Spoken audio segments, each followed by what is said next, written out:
Assalamualaikum warahmatullahi wabarakatuh. Nama saya Zahra Akila dari PBA 1 dengan NIM 241020008.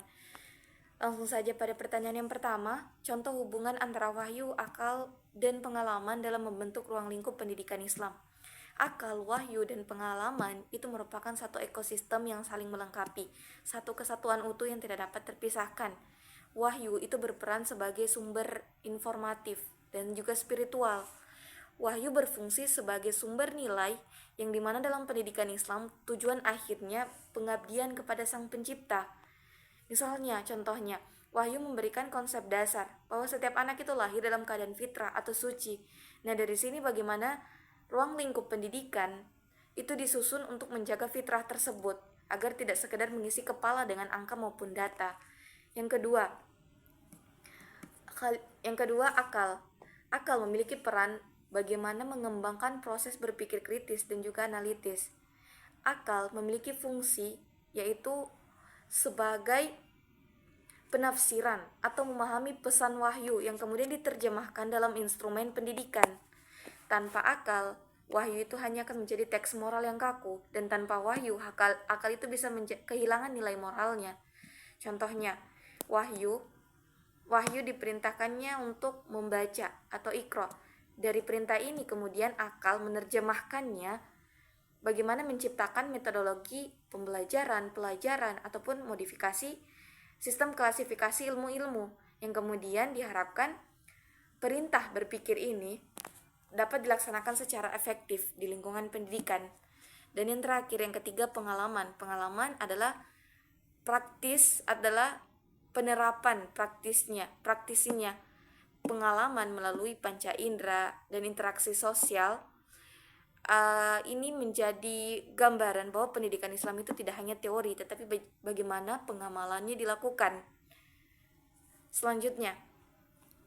Nomor selanjutnya, contoh keterkaitan antara konsep manusia sebagai hamba dan khalifah dalam menentukan arah pendidikan. Manusia sebagai hamba itu pendidikan diarahkan untuk menyadari bagaimana keterbatasan manusia di hadapan Sang Pencipta. Maka arah pendidikannya ini membentuk pribadi yang taat, rendah hati, jujur, dan juga menjalankan ritual ibadah yang benar. Kemudian, manusia sebagai khalifah, maka pendidikan diarahkan untuk manusia atau untuk membekali umat dengan kemampuan mengelola, memakmurkan, dan juga memimpin bumi. Artinya, arah pendidikannya ini bagaimana membentuk individu yang bertanggung jawab, memiliki nilai moral, solutif terhadap masalah lingkungan maupun kemanusiaan.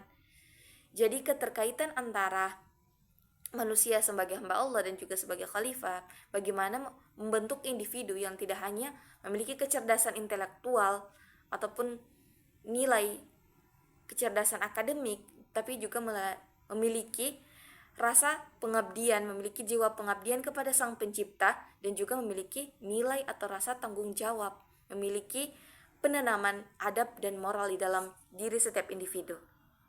Pertanyaan selanjutnya, berikan contoh konkret bagaimana filsafat pendidikan Islam itu dapat digunakan untuk mengkritisi praktik pendidikan saat ini.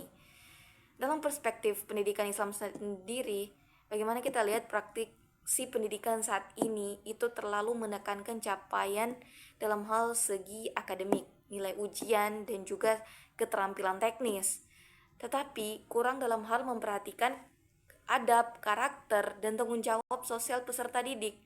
Karena memang diharapkan sekolah atau lingkup pendidikan itu dapat melahirkan siswa yang pintar secara kognitif, tetapi juga harus diperhatikan bahwasanya yang diperlukan juga dalam dunia ini atau pendidikan itu ialah bagaimana melahirkan siswa yang berkarakter, peduli.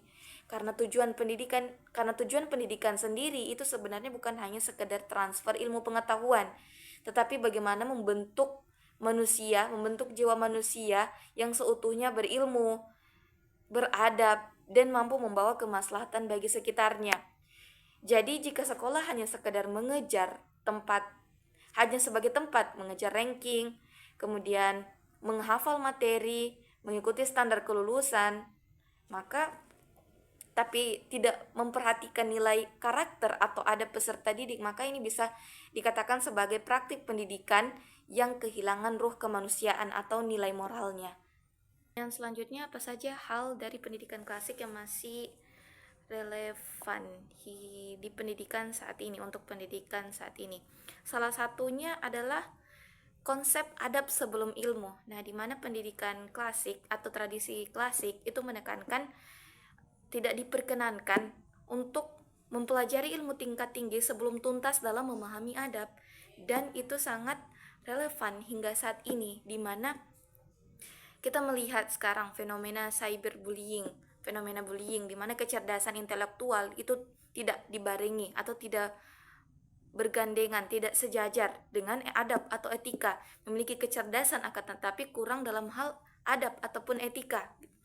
Dan relevansinya hingga saat ini, bagaimana pendidikan modern itu menekankan bahwa integritas moral adalah kunci keberhasilan profesional, dan hal ini sejalan dengan konsep pendidikan ta'dib dalam pendidikan Islam.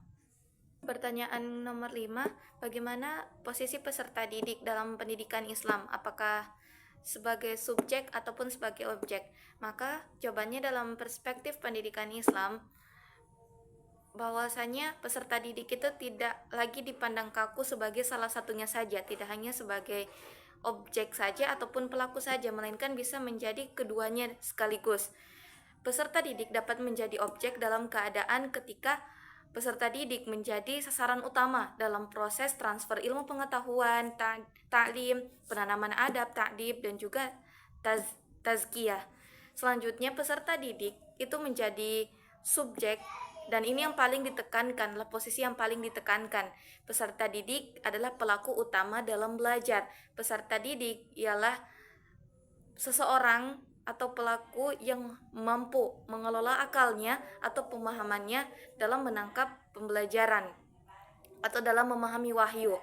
Nah, konsep thalabul ilmi, yaitu menuntut ilmu, adalah intinya bagaimana menuntut keaktifan, dan peserta didik adalah pelaku utama yang memiliki proses berpikir kritis, keaktifan, dan sebagainya.